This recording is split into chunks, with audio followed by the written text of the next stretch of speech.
Everybody see what I have there? I know you just muted, so that's totally fine. Some nods are totally good with me.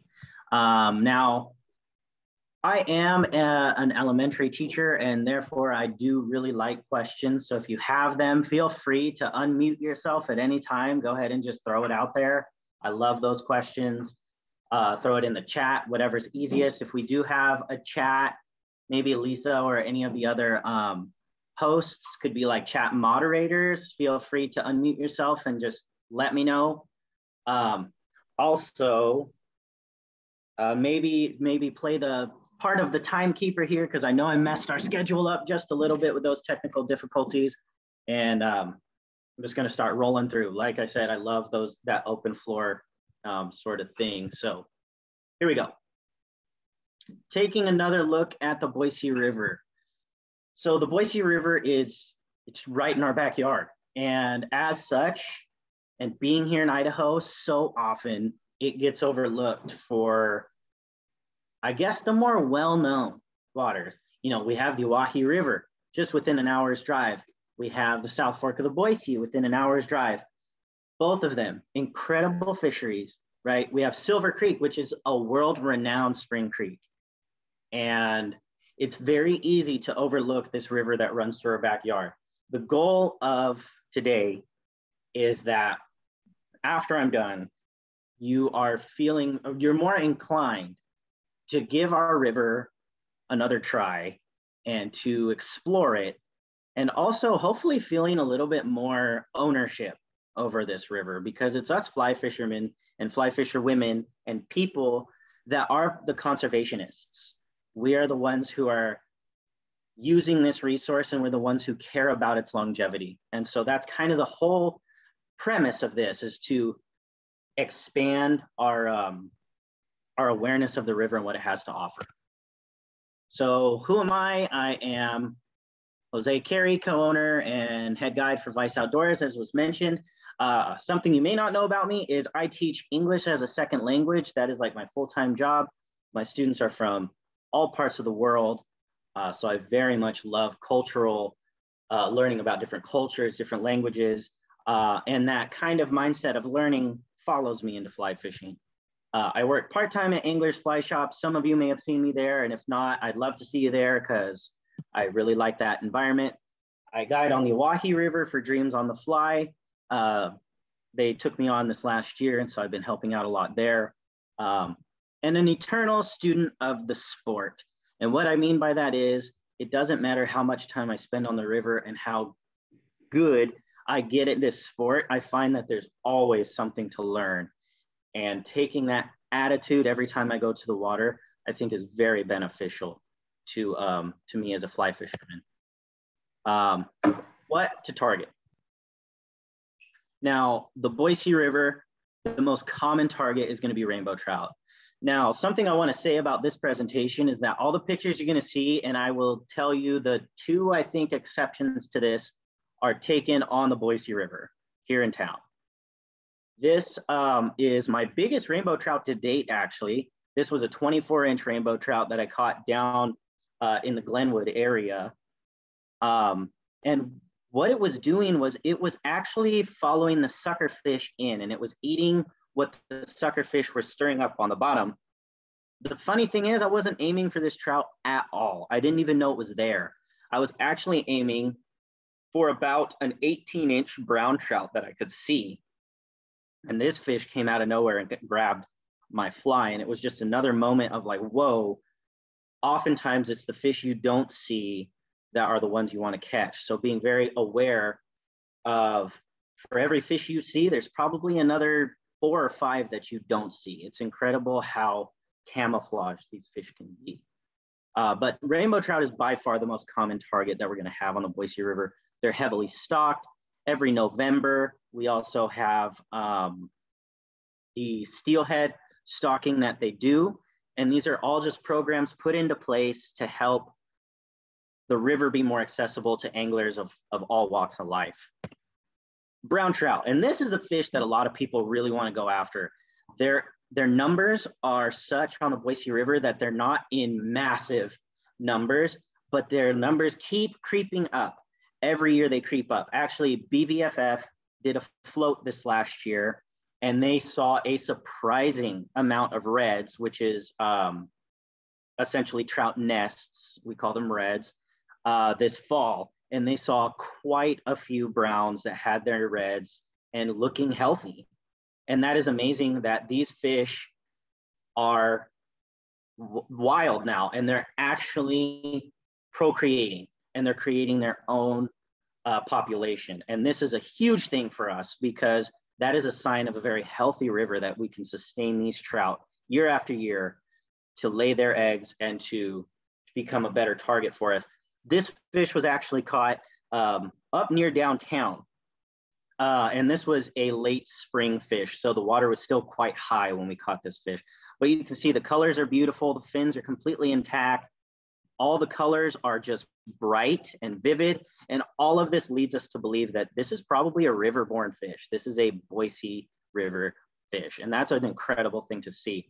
And I'll go back real quick just to point out the same things on this rainbow trout. Bright colors. You can see the white tips of the fins. All of this are implying that this is a river fish that is native here. It grew up in the Boise River. All of those things are just incredibly uplifting to see. Now, this is where the challenge of your perspective is really going to come into play.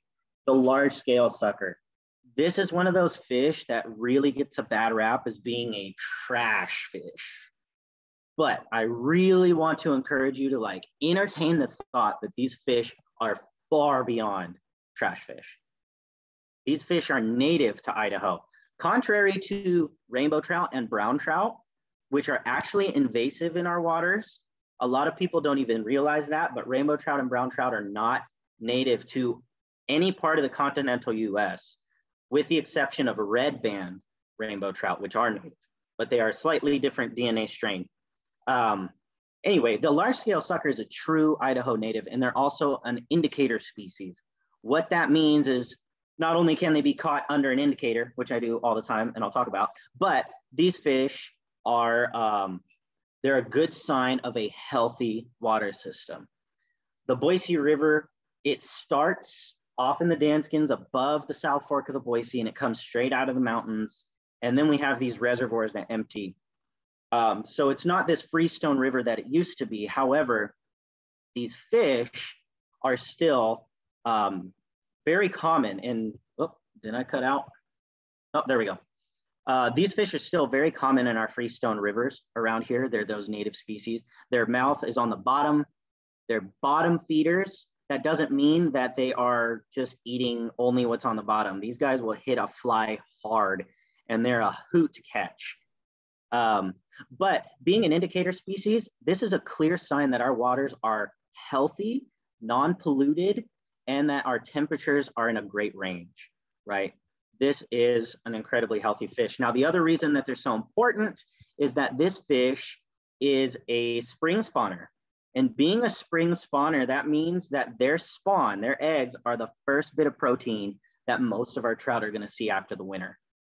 Knowing that can be a big heads up for coming into spring and knowing how to catch those big fish that we have in the Boise system. And I'll be touching on that again later. This is a mountain whitefish. This is the fish that fly fishermen kind of love to hate. It is very frustrating when you go out and you hook into a fish and it's tearing off. You have this great bend in your rod. You're like, this is the fish I've been looking for. And when you finally get it to your net, it's like, oh, it's a big whitefish. Sometimes that's disheartening, but let me tell you, this fish has saved many a day from being a skunk for me. So I do appreciate the whitefish, but they're also another Idaho native. This fish is born and bred here. This was here long before the trout, and I bet you anything it'll be here long after. Now, this fish right here almost tied the state record. This one was Boise, Maine, down near Star, and this fish was 21 inches. And at the time, I don't know if it still is, but at the time, the state record was 21.5 inches. So this was a big whitefish to catch, and it's truly an incredible species.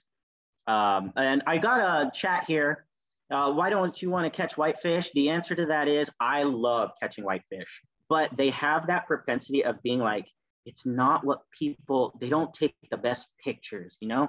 People want those trout. They want those brown trout. They want the rainbow trout. They want the hero shot. That's what people look for. And as a result, these fish kind of fall by the wayside. The other problem is carp. People seem to mistake whitefish and suckerfish as carp. They are not. Carp is a wildly invasive fish. It is not native to the United States. That's a European fish. In Europe, it's actually prized as a trophy fish. But here in the United States, we despise them because they eat every other fish out of house and home. As a result, a lot of anglers that go down to the river and don't know the difference between the suckerfish and the carp, or a whitefish and a carp, they end up banking these fish. They straight up just throw them on land because they're like, oh, it's trash fish. It's ruining our river. They're not. They're not ruining our river. As a matter of fact, the whitefish is a fall spawner. And that means that it's I'm going to answer this question that somebody just posted, very important, but the whitefish is the last protein that fish see going into winter. So you have the suckerfish, that's a spring spawner, right? That's the first protein they see after winter. And the whitefish is a fall winter spawner, and it's the last protein they see before they get into that really cold season. So it's kind of like this sandwich, if you will, and both of them play a super important role in the fish that we do love to catch, which are those trout. Now, if I catch a carp, do I destroy it? You know what? This one I leave up to the individual angler. I have a really hard time banking fish. Like, I have a super hard time bonking any fish that I'm not going to eat and use. So it's very hard because I know for the sake of conservation, I'm like, we need this fish out. But like my sense of ethics, if you will, is like, man, I have a hard time bonking this fish. And so I will leave that in your hands. I will say, I start to talk to people, especially those who garden. So that way, if I do catch a carp, I can bonk it. And then they are fantastic garden fertilizer. Your garden's going to smell kind of funky, but let me tell you, you will grow the best vegetables. I used to do that in Nevada all the time. So if you have a use for it, I mean, yes, you probably should try to remove that. They are crazy invasive. Luckily, the Boise River has enough flow to where they haven't taken over our watershed. They do exist as you get down to like Star, Eagle, and a couple of the really slower pockets of water in the Boise, you'll see those carp. But luckily, they haven't taken over. If you really want to see massive carp and actually catch them, because they are a hoot and a half on the fly, CJ Strike is a really cool place to go to chase carp on the fly.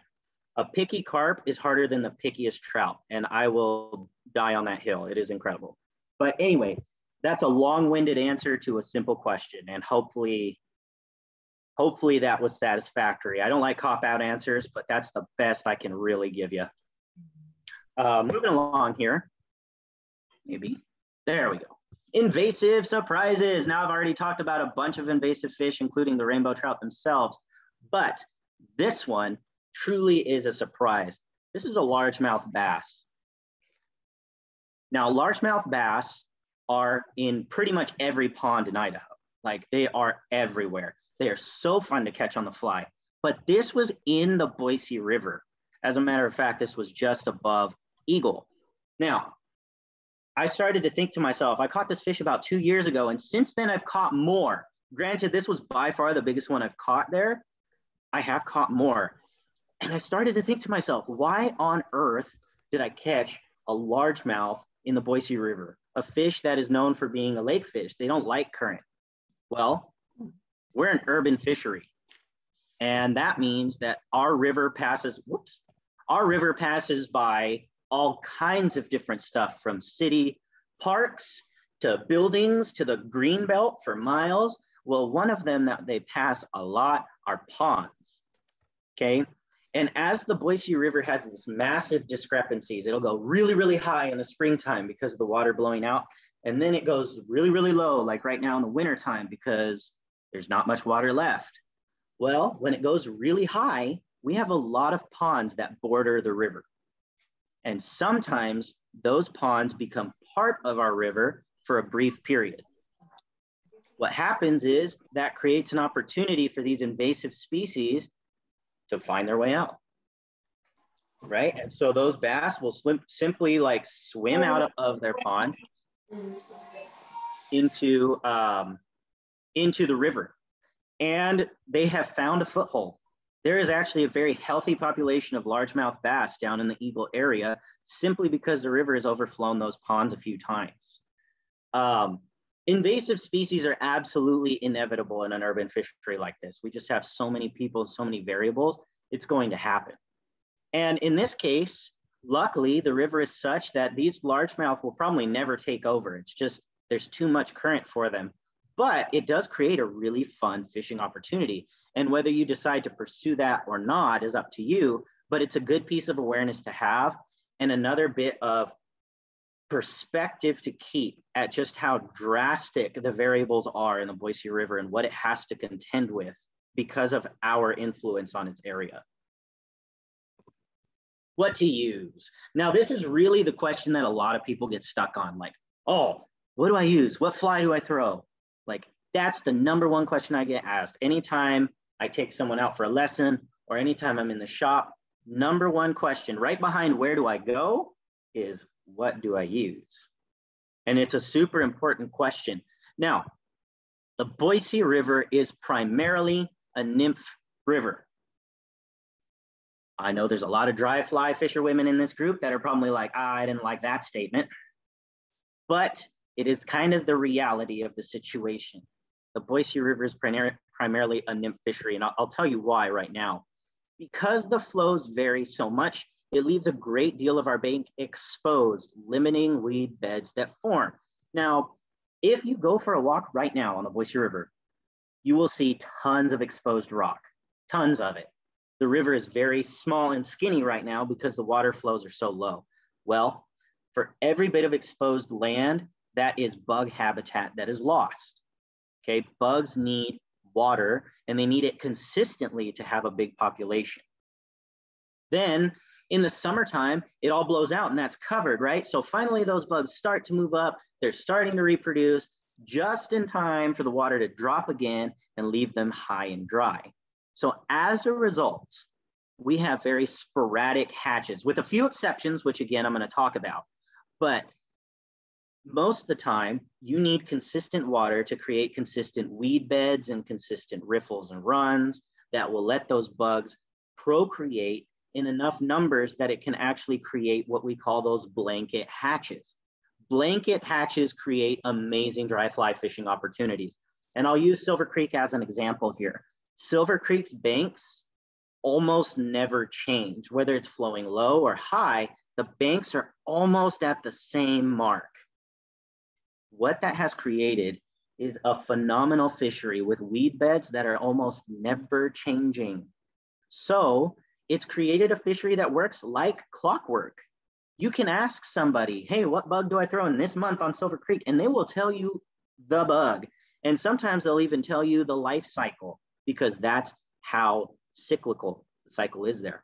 But the Boise River has way too much variance in flow for us to accomplish, or for the bugs to accomplish that level. And therefore the fish eat what's there, and what's there are nymphs, right?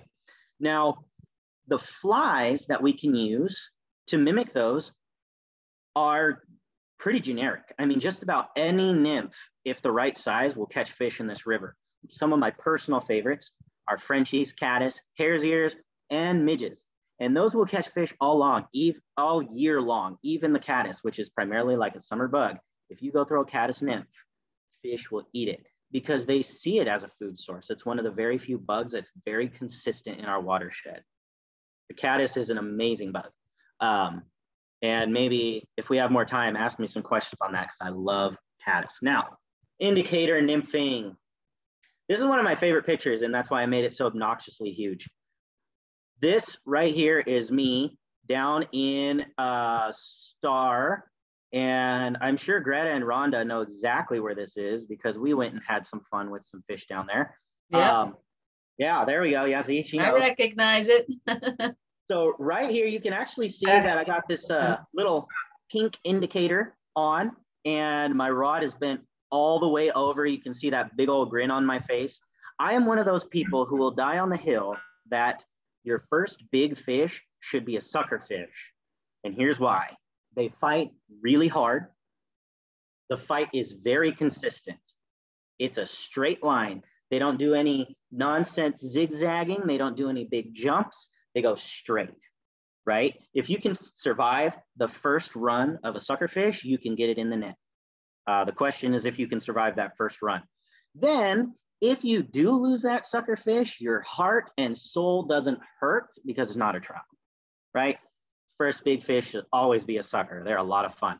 But I went out there and I'm fishing a 5-weight right now. It's bent all the way over. That fish clocked in at 24.5 inches. The biggest one I've caught out of the Boise, Maine is 26 inches. They're huge fish. And again, they're an indicator species. They're very important to our watershed, and they're a lot of fun. Indicators are essentially just bobbers. We don't say that because we fly fish, but they're bobbers. And you put your nymphs under it. I'm usually running 2 nymphs at a time. And for these, how deep and on what fly? Perfect question. I'm right about to touch on that. So when you're fishing for sucker fish, earlier I saw that picture, and I kind of want to replace that picture with one that shows its mouth a little bit more clearly. But that face is on the very bottom of the fish. And so when you're fishing for suckers, you have to get all the way down and you have to dredge the bottom. So that way the fly is actually in their line of sight and their ability to eat. If it's up here, even if you bonk them on the head, which I've actually done, they don't have the capability to just go like this and grab it because their mouth is way down here. So they're comfortable with things that are down low. Whereas trout, on the other hand, trout have their mouth on the front of their face. They're much more comfortable going up, or they're much more comfortable going a little bit of variance because their mouth lends themselves to that. So this pocket in this picture was probably, at this point, we were flowing at about, I think it was 670 CFS. It was midsummer, so we still had some decent water. And I'm about 5 feet deep at this time of the year, is about where I was. And I believe this fish came out on a pheasant tail. So it was a true blue fly that I caught it on. The flies that I use the most for sucker fish tend to be stone flies, pheasant tails, hare's ears, and San Juan worms. And in the spring and fall, I'll throw an egg pattern on sometimes too, because it's awesome. But that's what I was using for this particular situation. Now, the next one, Euro style and tight line nymphing. This is one of the exceptions to being a picture on the Boise River. Y'all probably guessed that. This is actually the Gallatin River in Montana. I went out there this summer and I was able to hit it just before the heat wave made everything close down. But Euro style nymphing can just be hugely beneficial. And even if it's not your favorite thing to do, it's a really cool tool to have in the tool belt because you're in constant communication with your flies. Unlike when you're throwing an indicator where you have to rely on the fish to grab the flies and hold on long enough to move your indicator, with Euro style nymphing, you're already in line. You're feeling your flies the whole time. And so it ends up being very efficient. It's done with some different tools, you know, longer rods, longer leaders. Your flies are typically all tied with tungsten to pull them downwards. And it was all developed around competitions. That's how this Euro style nymphing really took off. But here on the Boise, it proves itself as just a really good tactic to catch fish and all manner of fish. I could go catch suckerfish, browns, or rainbows on this style. So I've also pushed myself this last year. I've done almost primarily Euro nymphing this whole last year. And I learned a lot about what it can do. I learned a lot about how to change my perspective with this application. So it's a lot of fun. But yeah, this is just another tactic to use on the Boise River. And especially being a primarily nymph river, it's worth trying out just to maximize on this river that runs just right in our backyard. Dry fly. Now, I mentioned earlier, and I've said it a lot of times already, that the Boise River is primarily a nymph river, with few exceptions.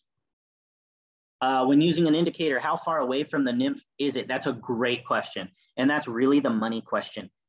And this is the answer I always give. You let the water tell you how far.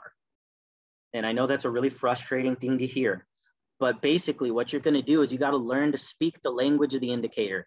All fly fishermen, fly fisher women, fly fisher people are multilingual and you didn't even realize it. We learn to speak the language of the indicator. So what you want it to look like is you want it to look heavy in the water, much like a boat that's been anchored. It's not floating way up on the top. It's not zipping across the surface. It should sit way down, right? I use airlocks a lot, and airlock has a little gray piece, but if you don't use that, you can just draw a straight line on your indicator. And if that line is pointing downstream, that's telling you, yes, if it's pointing downstream, it's telling you you need to add some weight. Your flies aren't down on the bottom, or you need to go deeper. The other thing is if it's pointing upstream, it's telling you the opposite. You probably have too much weight. You're too deep. It's starting to hang up on the bottom. What you want that indicator to look like is you want it to tick just every so often. It's telling you your flies are in contact with the bottom. And when you're using an indicator, do not shy away from split shot. You need to get down low to those fish, especially on the Boise. You got to get down to them. So I know that wasn't a super direct answer. Like I wish I could tell you 4 feet, 4 feet's the key. But what makes us the best anglers is to understand how to speak that language and adjust on the fly. And those are some of the things you're going to look at to give you direction on how far it should be from the indicator. Now, dry flies. You may know the person in this picture, you may not. This is Eric Moncada. He's actually one of the guides for Vice Outdoors as well. He does some gorgeous underwater photography. I highly recommend you go check him out. If you were at the Fly Fishing Expo, he had a booth there, and just truly phenomenal eye for color. And it's not often that we get to see fish photographed in their habitat. It's kind of a really neat take. We see a lot of the hero shots, but we don't get to see as much of them in the water. So cool perspective, highly recommend you check him out. But he is actually, this is at the edge of downtown near the Firemen's Memorial. This is one of the few places on the Boise River that has somewhat consistent dry fly activity. And the reason is you can see where he's standing. Where he's standing is about 2.5 feet deep at max. It drops off quick. Just 15 feet in front of him, it gets down to 5 to 8 feet. You know, it gets deep right there under that bridge. But the thing is, the edges stay covered year round. Even if you go there right now, a lot of it stays covered. And as a result, you have these gorgeous weed beds, which lend themselves to dries, right? Now, he's right here, he's actually casting, and we were fishing some PMDs that were coming off. This was that late summer. This was actually the same day as the brown trout picture I posted. It was just different sections of the water. And so we caught a few fish throwing those PMDs because this area just has enough weeds to where they were coming out enough to where the fish were looking up. So that is something to consider. Now, another thing that we discovered this summer, which was just, to me personally, was just mind-boggling. We started to see a trico spinner fall happen in the morning on the Boise River. And it started really small at first. Like you'd see a couple dozen bugs dancing around and it was like, oh, those are tricos, that's crazy. But then after about a week or two, the hatch was substantial enough that fish actually started looking up. And we fished that hatch for about anywhere from 2 weeks to maybe a month. We got to fish some dry flies on tricos, which was crazy. Anytime I want to fish tricos, I'm usually going out to the like Silver Creek to find some like significant trico hatches. But it was just another piece that I learned this summer spending so much time on there. There are dry fly opportunities, but you got to know when to look. They're very susceptible to flows and temperature. Now, caddis and blue wing olives will hatch consistently enough for dry flies in the right seasons. That's really the caveat to dry fly on the Boise River. It's got to be the right season. In the summertime, throwing caddis, PMDs can pick up fish. It can be a lot of fun. If you're down in the Star area or up towards the Highway 21 bridge, sometimes you can even get some hopper, like grasshopper opportunities. And that's a hoot and a half to fish as well. But it is very seasonal. Whereas a nymph, you can go out any time of the year and you can actually catch fish with a level of consistency just because that's the, oh, what's the PMD? I'm so sorry, I should have said that. That is a pale morning dun. A BWO is a blue wing olive. So if you go to a fly shop, you're gonna hear those flying around a lot. There are two main mayfly species that we fish. So yeah, pale morning dun is gonna be that PMD. It's a very important bug. It's got a light yellowish hue or tan in color. You'll see them a lot in the summertime, springtime even. And on the Oahe, they're kind of the king bug when summer comes around. When the PMDs start coming off on the Oahe, life can be good. Okay, I gotta clear my screen here. Streamers. Now, streamers can be a very polarizing subject. Some people love them, some people really don't. But the truth of the matter is they do catch fish. They can be very effective, especially as we approach fall. The reason I say especially as we approach fall is brown trout spawn in the fall, and it's their last chance to put on weight before they sit on their reds. So they're putting on the feed bag, and those females in particular can get pretty aggressive and want to take those bigger flies. And the same thing actually happens in the springtime. It's not spoken about quite as much. And my theory on that is just because our waters are usually high, so we don't get to fish it as hard. But in the spring, our rainbow trout start to spawn. And they also are looking to put on the feed bag. They had to make it all winter eating little midges, which is kind of the equivalent of going all winter just eating peas. It gets you through, but you're not quite satisfied. So those streamers can really be a nice change for them, and they can be very willing to grab them. Now, Euro style streamers or dead drifted streamers have been producing very effectively. This is kind of a new thing for me. Because I did so much Euro nymphing and I love throwing streamers, I was like, man, there's gotta be a practical way to meld the two. And it turns out just tying streamers on a jigged hook, big tungsten bead that can fall down into the strike zone and you're fishing them just like nymphs, sometimes can really be the difference between catching that 6 to 12 inch fish or that 18 to 20 inch fish. Sometimes when they get that big, they switch off the bugs and they become,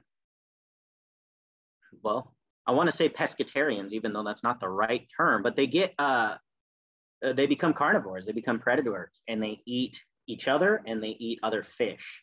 So once they get that big, sometimes that streamer is the way you want to go to find that one fish.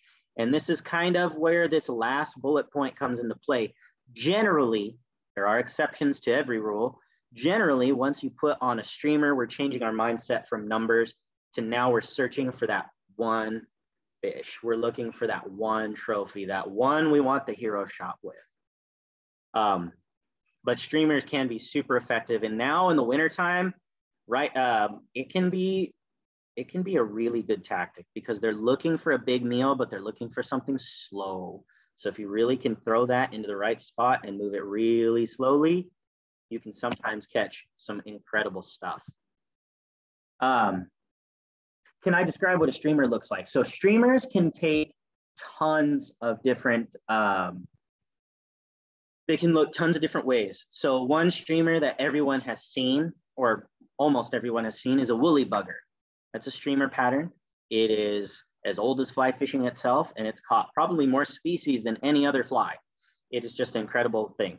But basically, the whole idea behind a streamer is we're mimicking minnows and bait fish. That's what they look like. So they can go anywhere from like olive to black to white. They can be anywhere from just like a ½ inch all the way out to, you know, if you're throwing for like muskie, you're throwing big 11-inch streamer patterns. So they can come in pretty much every shape, color, and size. but the generality of it is that they're flies that mimic bait fish. So they can look all kinds of different ways. And again, that's another one of those answers where I wish I could tell you like straight up, this is what they look like, but they do take pretty much every form. Hopefully that answers your question. Now, seasons. Winter means small bugs. For real, small bugs. One of the only bugs that's going to hatch with any level of consistency in this type of cold that we face in Idaho are midges. And midges are small. So if you know hook sizes, 18 and down is what we're fishing right now. And a lot of our midges that are in the Boise right now, unfortunately, are down in that 22 to 24 inch range. They're just teensy little bugs. They can be super frustrating to fish, such a small fly. You know, it doesn't really get a lot to grab onto, but the midge will catch fish year round, and especially in the wintertime. Some of my biggest trout ever have come out on a below size 20 midge. My biggest brown was 25.5 inches, and it was on a size 22 zebra midge. So it's just incredible that these huge fish can make their living on something so small. But I'll use that pea analogy again. If I started to feed you peas every 5 seconds, every 5 seconds I fed you another pea, I guarantee you by a half hour, you're going to start feeling pretty full, if not already full. And by an hour, you're not going to want to see another pea. It's kind of the same way with midges. They make their living by eating a lot of them. And that's the way they make it through the wintertime. Now, smaller pheasant tails and hare's ears also work because we do have those pale morning doves and those BWOs. Those nymphs are still in the water. They don't just disappear. And so they are accessible food for the trout, albeit not in these huge numbers like they are when the temperatures are right, but they are there. So sizing down those pheasant tails can really be a huge thing to be helpful. Now, winter has fish sitting very still. And I'm going to say that again. Winter has fish sitting very still. Fish will not move far for flies right now. Fish the runs thoroughly. So if you get into the water and you're going to go fish, don't just hit 3 or 4 casts and move on. Fish it. I go as far as to give myself 6-inch increments. I try to cast 6 inches here, and then I go 6 inches further, and then next cast 6 inches further. And I do that until I feel like I've fished that whole section, and then I take a few steps up and I run through the process again. Get down deep to those fish as well.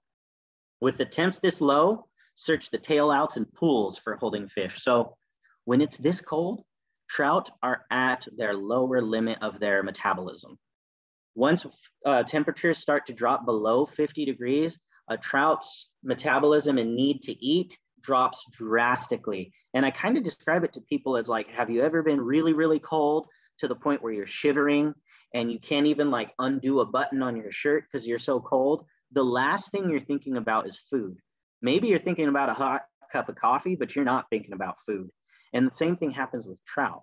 While they don't react to cold the same way we do, they do react to it, and their metabolism will slow way, way down. But even so, trout are opportunistic. So if there's a fly that floats right by their face, even in the wintertime, there's a very high likelihood they're going to take a grab at it. So fish really thoroughly. There's not many bugs hatching in these conditions, so searching is often the name of the game. Wow, what a sad typo. Name of the game. But the name of the game is it's exploration. You know, in the springtime and sometimes even in the summer, you go and you hit a run, and 5 or 6 casts, you catch 4 fish, and it's amazing. And the only reason you move on from there is because the fish finally figured out what you were doing. That's not the case in the wintertime. I've actually walked up to runs and seen fish and caught, like throwing to that fish. I get a hookup and it comes off and that fish goes right back to where it was because that's the only spot that has its food and is consistent. So really explore those runs. This picture is actually the South Fork of the Boise. A buddy of mine took it of me while I was fishing a seam. I really like it. I think it's pretty dramatic and very quintessentially winter picture. And this is kind of what we're facing right now. If you go out to the South Fork, this is not an uncommon sight. And you really just got to fish those thoroughly. You can see where I'm standing is this nice sandy spot. And then there's this rock outcropping just out in front of me. I had actually just finished fishing that rock outcropping, got a couple hits. And so I was moving back out into that faster water just to see if there was anything hanging around. And that's really the way to approach runs right now. Walk in and fish right at your feet and move your way further. Fish are just looking for the really easy water. They don't want to move a ton right now. Things to consider. Waters are at an all-time low for this time of year. Now, this was definitely a more true statement in the summertime. The summer was absolutely brutal on our fisheries. Our water got down. I think every reservoir, with the exception of maybe one or two, hit 0% in Idaho. That's just absolutely insane. And so this snow is much needed, and I hope it continues to come down and that we have a nice even spring. But even so, these are very low winter flows as well. We're at like 200 and we fluctuate from 200 up to about 250 CFS in the wintertime. That is low. We're in the bottom percentage of the river. That means our fish are very confined. There isn't much water to fish. It's a double-edged sword because our clarity is insane right now. If you go up to the water, you can look right through it. And that means that they can look right through it. So approach water, you still got to come at it pretty stealthily. You still can't just go tromping through, but you got to just fish really thorough. The conditions are, this is kind of we have the dog days of summer that come around in August when the water gets hot. This is what I call the dog days of winter, where it's at the absolute coldest, the water's freezing, the trout are cold, we're cold. So it's a game of understanding that those fish aren't going to move much and taking those steps to be able to be successful. Now, keep an eye on temperature. Even in the wintertime, temperature heavily impacts trout and bug activity. And I know I've said this a lot in all kinds of different ways, but I'm going to try and really boil it down right now. Trout are hugely susceptible to temperature. If the water right now was to go up 4 degrees, it would drastically change the way the trout behave. And the same thing is true for when it drops 4 degrees. It changes everything. So get familiar with where trout are happiest, right? Our rainbow trout, they love water in that 51 to 52 degrees, all the way up to maybe touching 60 degrees, maybe 61, right in that area. That's about a 10-degree buffer, give or take, is where those fish are going to be at their healthiest in regard to their metabolism, the most willing to eat. They'll be able to recover after you catch them. Once that water goes above 61 degrees, you're starting to get into an area where trout may not recover. And this is our responsibility as anglers. We need to understand at what point it becomes unsafe for our fish. I think a lot of times we think, oh, they're in the water, they're going to be okay. Well, the hotter the water gets, the less oxygen is in that water, and sometimes our trout cannot recover. So if you're fishing and you see that water temperature is 65 degrees this summer, it might be a good idea to maybe take a break, wait until the sun goes down, let the water drop a couple degrees, or go out early morning, fish that cooler area, and let those fish rest in the summertime and in those hot times. And understanding that right now, because the water is so cold, like if you catch them, you're not in danger of overplaying them because the oxygen is at the highest right now. The colder water is, the more oxygen it has. But then it's a problem of, oh man, now they just don't want to eat. Temperature is huge in fly fishing, and it's huge with trout. So get familiar with kind of the patterns that temperature will create. Temperature will also trigger certain bugs to hatch. So both of these are very important. So, hey, Jose. Yes. Quick question. So with regard to handling fish in the wintertime, any concerns as far as that? I mean, like if you set them in a snowbank, I mean, that may be a dumb question, but I have heard that you should not do that. That is absolutely not, it is never a dumb question to ask about how we can better help our fish. I love conservation questions, so do not feel bad about asking that question. Fish are extremely sensitive. So like when I fish, all of my nets have a rubber net, and that is in an effort to keep the slime on them because the slime is their immune system. You may have heard on the Oahe that there's a fungus that goes around and kills some of our brown trout. Like 2 years ago in particular, it just wreaked havoc on our big fish. Well, part of that is because of mishandling our fish. People get them and they hold them too long, and they take all those oils off, and it becomes susceptible, and they get fungus, and they can get parasites even. All that is really bad. So when it comes to handling fish, you want to use your hands as minimal as possible. Wet them before you grab your fish. If you want that hero shot, look, you can go to my Instagram. It's full of hero shots. I'm shameless about it. But even if you do it, you need to be aware of what you're doing to that fish. So dip it in the water, hold it in the water, get the camera ready, take your picture, put it right back in the water, right? We got to do everything possible to keep those fish safe. In the wintertime, banking fish is a huge problem.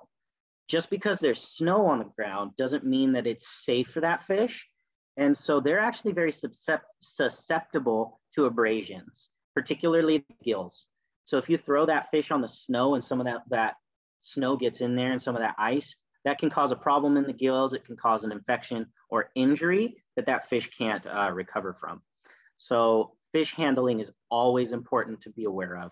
In the summertime, it's more important to realize how long you've had that fish because they can't breathe. So it's kind of like going for a jog in the middle of a hot summer day. Your recovery was going to take a lot longer. Whereas if you do a jog on a brisk fall morning, you feel like you can recover a lot faster because you have the ability to breathe. So when the temperatures are hot, play them quick. As soon as you hook that fish, you horse that thing into the net. Get it in, take your shot, put it back. In the wintertime, it's less a game of I gotta rush, but it's more of a keep it safe, handle it. Ice is really hard on fish. If it hurts when we fall on it, it hurts when the fish fall on it as well. So that's kind of my answer to that question. The less it touches, whether it be us or the ground, the better chance that fish has for survival. Thank you. Yeah, absolutely, absolutely. Keep an eye on temperature. Okay, I mentioned that one. Water being this low. Oh, so I leave this in, and even though this is more of a summer statement, when water is low in the fall, it's really dangerous for our brown trout because that's when they're spawning. That's when they're laying their eggs. And the unfortunate thing about trout is they always decide to lay their eggs in the best places to fish. So really understanding when they are spawning can help us fish with a conservation mindset. So in the fall, when it comes around, I start posting like crazy. Hey, the browns are spawning. The browns are spawning. Mind the reds. Mind the riffles, right? Because I want people to start thinking, okay, I'm going to leave this section, even though it's prime fishing, I'm going to leave this section alone to let those brown trout spawn. And I'm going to go fish the deep pool, or I'm going to go fish the really fast run. That's kind of what you want to do. So understanding when they spawn can really help us be mindful of that. Now, I also put summer/spring. And the reason I put that is because brown trout are a late summer fall spawner. Rainbow trout are a spring spawner. So there's kind of both sides to be aware of in regard to safe wading. Wrap up. All right. The Boise presents a wide variety of species and is fishable all year. I really want to hammer that point home. It is fishable all year, not just by the letter of the law, but also because the fish eat all year. It can be a truly incredible fishery in the wintertime. By understanding fish behavior and local feeding patterns, there are many trophies to be had.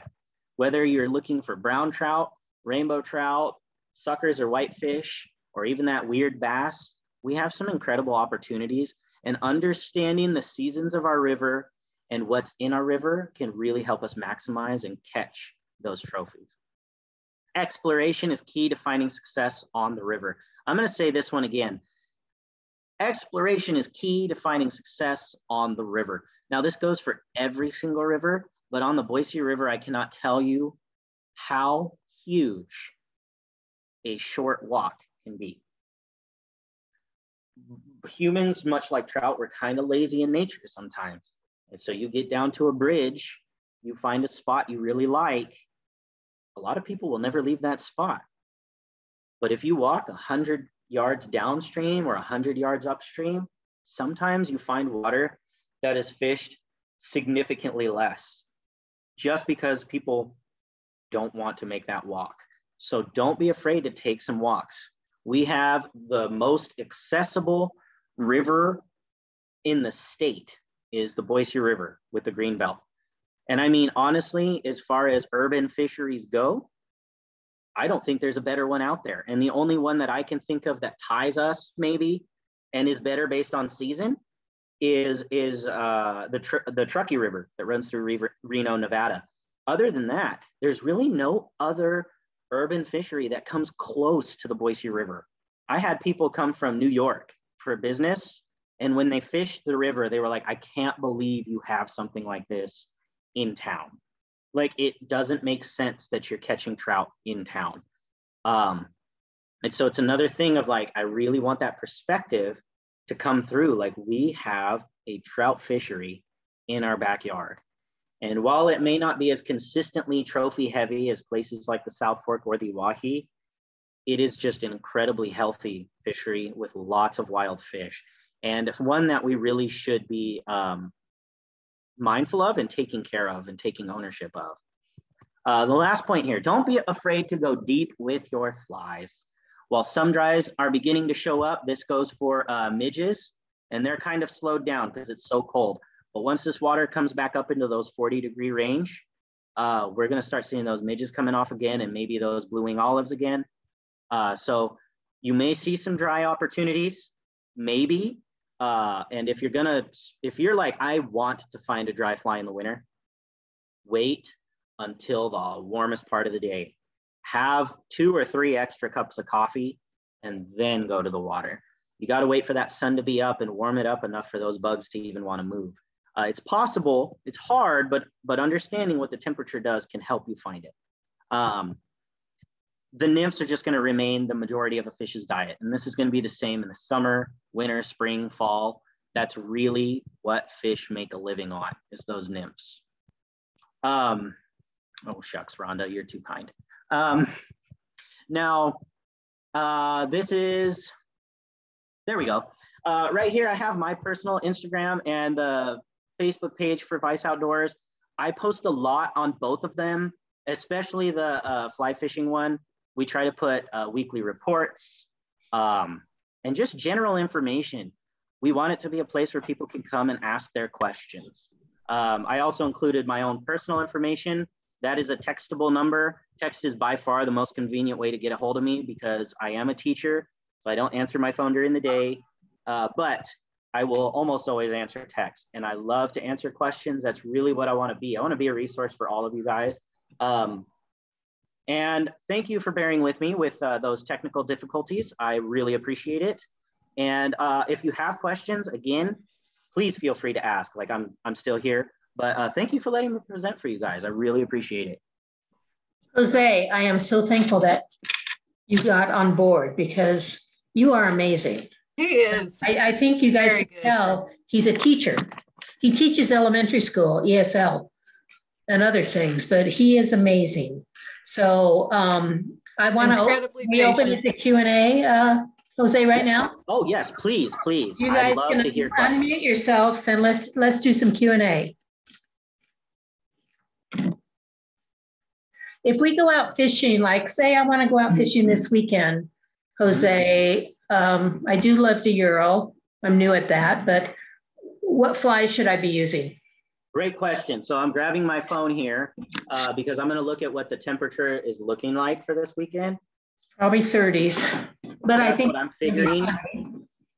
So if I was going to go out this weekend, Saturday, Sunday, it's looking like it's going to be partly cloudy. So we're going to see some sunlight.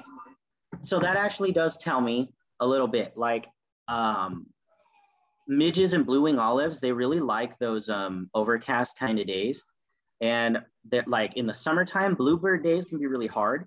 But right now, if I was going to go fish the river, I'm probably going to go and I'm going to grab things like a zebra midge. I'm going to do black and red. Both of those seem to be the best combos in my personal experience. I like to have 1 or 2 jig style flies. So either a hare's ear or a rainbow warrior. Mm-hmm. And I like to keep at least 1 or 2 like jigs or small style streamers in black and white. Those are my go-to like searching flies. And then I kind of have to put weight on it to get down. Yeah, always weight. Whether you're doing Euro or whether you're doing an indicator, you have to get weight. So get split shot and use that to get all the way down. That's going to be super, super important. So split shot under your indicator? So my rig is usually indicator, and then I go down, and I'm going to adjust this a ton, but I start by going down like 3 or 4 feet. Then I'll put my little split shot, and then I tie on a fly about 18 inches from that, and I tie on another fly 12 to 18 inches from that. Okay. And then I go split shot, heaviest fly, lighter fly, if that makes sense. That's my go-to rig for when I'm going to go to the Boise and I'm not sure what's coming off. Those are my go-tos. Okay. You know, Eric had those expandable leaders at the expo that I think he makes. Mm-hmm. He makes. Have you tried those? I have. So those were kind of how American tightline / Euro nymphing got their start, was through those slinkies, as we call them. We're not very creative in the fly fishing world, so yeah. But we use those slinkies as an aid to tell us when there's a fish on, and they're really great. They're really, really great to use. Yeah, I bought one from them. I want to try it. Oh, fantastic. Yes, it's so useful. And it's a really nice step into the Euro world. So that's a good way. But even with that, just making sure that you have flies that are heavy enough to sink you down if you're doing the Euro, because you don't want to add a ton of split shot to a Euro setup. You want to just get bigger beads on the flies. Does that make sense? Yeah. Okay. Cool. More questions, people? There's a question in the chat. In the chat, thank you very much for bringing that to my attention. I'm new to fly fishing and I'm using a Tenkara rod. Does that change the type of fly I use? Great question. Tenkara is such a great intro to like fly fishing and what it can do.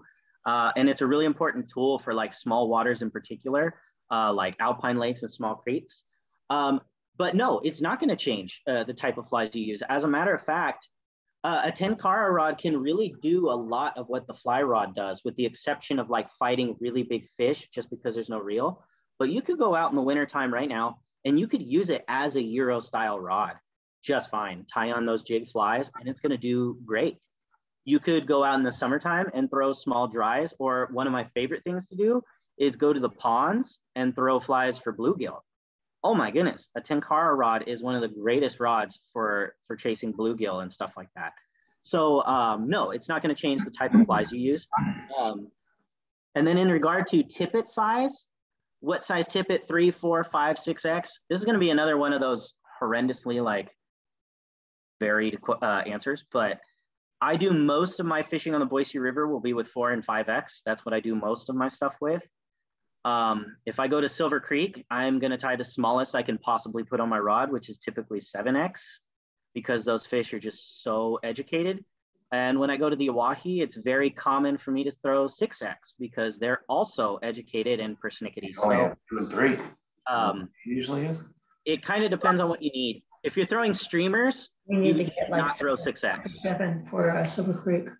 If you're throwing dry flies, then yes, 6X. So 4 and 5X is if you're like, man, I don't know what to get, just tie on 4 or 5X, you'll catch fish. That's kind of my boiled down answer to that one. Is there an alternative to lead split shot since it's so toxic to waterfowl and likely to fish too? This is a fantastic question. And there are alternatives. One of them is tin. At most fly shops, you can go get tin split shot. The thing I really like about tin split shot is that it holds on really tight to your line, and it also is harder metal than lead. So I find that it's a little less snaggy. The thing I don't like about tin is that it's also like half the weight of lead. So it's like, oh my goodness, where you were putting one piece of lead split shot, you might have 2 or 3 tin split shots. So keep that in mind. And this is also why jigs, like the Euro style flies, have just taken over, because they're tied with tungsten. Tungsten is incredibly heavy. And as a result, it's also non-toxic to our fish. I mean, I wear a tungsten ring all the time, and it's one of those metals that just, it's on that healthier spectrum. So that's kind of my long-winded answer to that is tin and tungsten are going to be where you're going to want to look for alternatives to lead. Thank you, you're fun. Oh, shucks, so are you. Did we have any other questions of any kind? On your Rainbow Warriors, what size are you using? Fantastic question. So in regard to size, the Rainbow Warrior in particular, I really, really like it in a size 16. Why? I can't tell you exactly why. It just works. I love a size 16 Rainbow Warrior. And in the springtime and in the wintertime, sometimes I'll tie them down to like a, I'll go down to an 18 because there's so many small bugs. But Rainbow Warrior in particular, I'm doing a lot of the 16s. And a lot of my Euro flies will be anywhere from 18 to 12 is my absolute biggest that I go on the Euro nymphs. Euro streamers, I go up into the size 8 sometimes. And then when I'm doing indicator for like zebra midges and pheasant tails, I'm going really small. So I'm going from size 24 up to 18. So, yeah, that's why I asked you on the Rainbow Warrior, because you said you're going so small on the midges. Exactly. So Rainbow Warrior 16 and 18 is almost always what I tie on. I love that fly in that size. Hey, I'm just going to throw a plug out here for his their Facebook page, because they'll do a weekly report with water flows and flies to use. So just putting a plug out there for, you know, looking at social media, because they graciously give us the flies to use each week when they do their weekly report. Absolutely. So is that Vice Outdoors for their Facebook page? So on the top of this slide, it's Boise River Fly Fishing with Vice Outdoors. And that one we have as a public group, so you can totally come in. And please feel free to post anything, you know, like if you have a question, post it. All myself, my partner, and all of our guides are on there, and we're very active. So if we can answer it, we will answer it. And if we can't answer it, we'll find somebody who can, because we do have enough resources to do that. So that's what we want. We want a nice community where everyone can feel safe to learn. Karry, Jose Karry. I know you have started fly tying sessions at Angler. Did you mention that? I have not. So that's something I've been doing where, it's kind of, I do make posts on that page for it. And it's pretty, I keep it pretty organic, where I'll post, hey, are people available or interested for this time? And then I get a kind of a lay of the land. And then if there are people interested, excellent. Like, is there a fly that you want to tie? Or sometimes I'll even be like, this time I'm going to mess with some jig streamers just because I think it'd be a lot of fun to do. And I've gotten a lot of questions about it. So I keep that pretty open-ended on that front.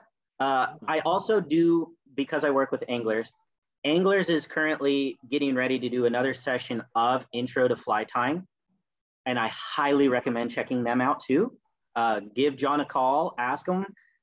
It's 4 weeks, so we do one session a week, and you will learn everything from like woolly buggers to nymphs to dries. And so that's another option for the fly tying. So I absolutely do things with Vice Outdoors, and any skill level is welcome. I love to teach. It's what I do. And so yeah, that is there. I usually do, for those fly tying nights, I usually charge $10 a person. And that's just so I can cover the costs of things I use, because John is gracious enough to allow me to use some of those materials. And it also gives people the opportunity to buy materials that they find interesting. So yes, hey, Jose, do you know what that 4-week class is for the Intro to Fly Tying? What the cost is? Cost? I believe it's $65 for everything included. You don't need to have anything. Like literally, you don't need to have a vise. You don't need to have the materials. It's all there. It's all included in the price. Cool. I took it several years ago, and it was somewhere in that $60 price range. Yeah, okay. I believe that's, yep. That's awesome. Any more questions? Wow, thanks, Jose. You are amazing. You guys can tell he's a teacher. Yes. And what a lucky, his students are so lucky to have him.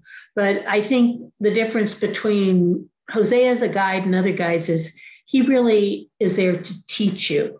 It's not about, oh, let's just go out and catch fish, but he wants to teach you Super the techniques of catching fish. So it is awesome. And I'm so thankful the fishing gods were with us tonight.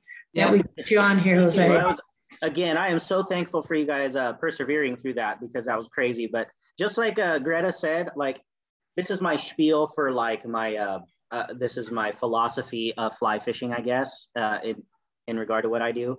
If you do come out with us, again, don't feel pressured. We're a resource for you. But if you do come out with us, I can never guarantee fish, because it is fishing after all. But I can always guarantee that you will leave with the level of knowledge and perspective that you didn't have before. And really, that is my mantra as a fly fisherman and as an angler, is just get something new, and how can I apply it? Well, thank you, Jose. I think I speak for everyone in the in saying that it was well worth the wait, and I'm glad most everyone stuck it out and came back, and we were fortunate that it all worked out. We were able to listen to this excellent presentation. So thank you. Thank you, Karen. Thank you. Thank you so much. I appreciate it. Good night, Jose. All righty.